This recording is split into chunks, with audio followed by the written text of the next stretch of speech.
Hope you guys had a good Christmas and New Year. I actually had quite a restful time because I'm working with a new coach, and it just so happened that my adaptation or rest week coincided with Christmas Day and Boxing Day, so it was actually quite chilled. Still went riding, of course, but none of the mad, horrible intervals that I often do, so that was nice. Anyway, so I thought I would continue with my fixed 411 series today, and I would make a video based on what some of the suggestions have been over on my Instagram account. So it seems like quite a lot of people want to know how to track stand on a track bike or fixed gear bike, so I figured I'd make a video of that.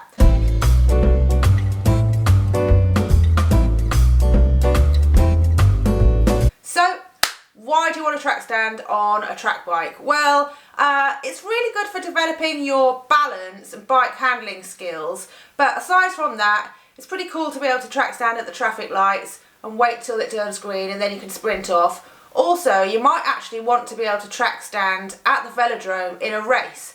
There's a race called the longest lap, which is where everyone starts together. You've all got a track stand and you don't know when they're going to say go. So you're all track standing, and when the commissaire blows the whistle, you go, you have to sprint all the way around to the finish line, and whoever's over the line is first. Or you could race the match sprint, which is where you're going one against one, and it's really super tactical. You might end up track standing there on the velodrome, and believe me, that's pretty gnarly, track standing on a velodrome that is that steep.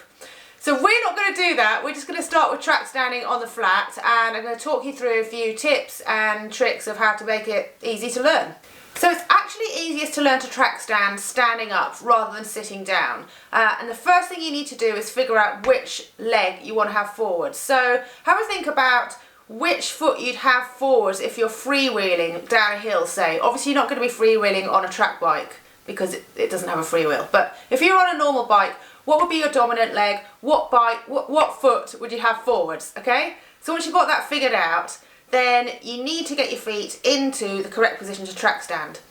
Basically, you want to have your feet roughly level. I actually prefer to have my front foot slightly higher. I find it's easiest to just ride around in a small circle and then stop when your feet get to the position that you want them to be in. So you circle around slowly, your feet are coming towards the position where you want them to be. That's the point at which you need to make sure that your bars and wheel are in the right position too. So your front wheel, it needs to be roughly 45 degrees towards your front foot, and that's going to give you greater stability on the bike. As I said, you want to be standing up, not sitting down, so it's best to circle around, not sitting on the saddle. So just stand up, get into the right position, and then it's time to learn how to balance.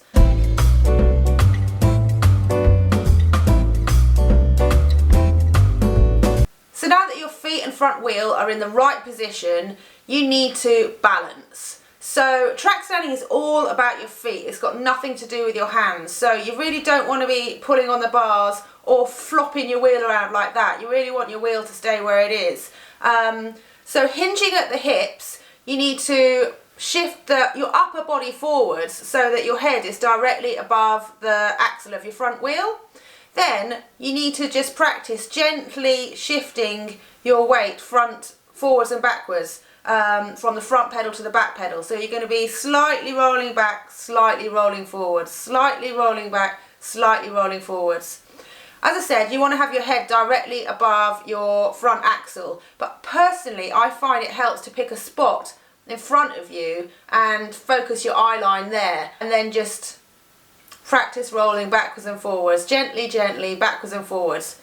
The more you do this, the more subtle you're going to be able to get with your movement. So at first you might be really going like that. You want to try and minimise the movement until eventually you look fairly stationary, but you're just moving your weight between the front and back pedal.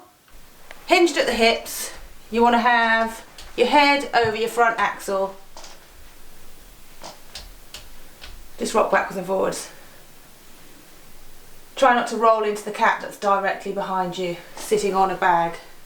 So that all sounds fairly simple, right? I mean, it kind of is. It takes a bit of practice, but you'll get it. I remember seeing some other girls doing it when I couldn't and just being absolutely amazed, thinking, how on earth are they doing that? And it just didn't take long for me to get it either. So Just give yourself maybe a couple of hours in a car park to practice it and you'll have it. So to make it even easier, I've got a couple of tips for you. The first one is to do with the tension of your chain.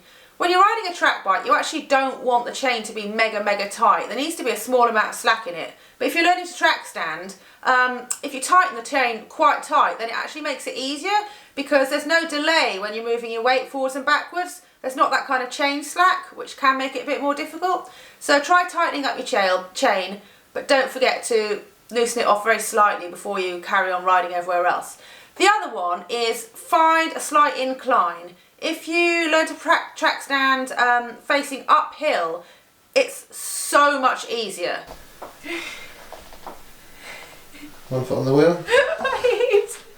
It's really weird doing it on a carpet. Alright, hold on. So essentially, which foot do you take off? What are you meant to do with your foot? this how-to video has turned into a how to teach Juliet to do something else video. Okay, no, rock it back a bit, yeah, and then go forwards. Then kick it forwards, and roll back. Kick it forward, roll back. There you go, and then just practice that for a couple of hours in the car park. So that's how you track stand. It's actually not that difficult. Give yourself a couple of hours in a car park and you'll get it, I swear. Or if you don't mind doing it on your carpet, just do it indoors like I did. I hope you found it useful. I don't know if I've missed anything out. If there are any great tips that you have, share them with everyone else in the comments below. And if you've got any more questions or any ideas for future videos that you'd like to see, then leave them in the comments too. Thanks for watching. Give me a thumbs up and subscribe. Bye!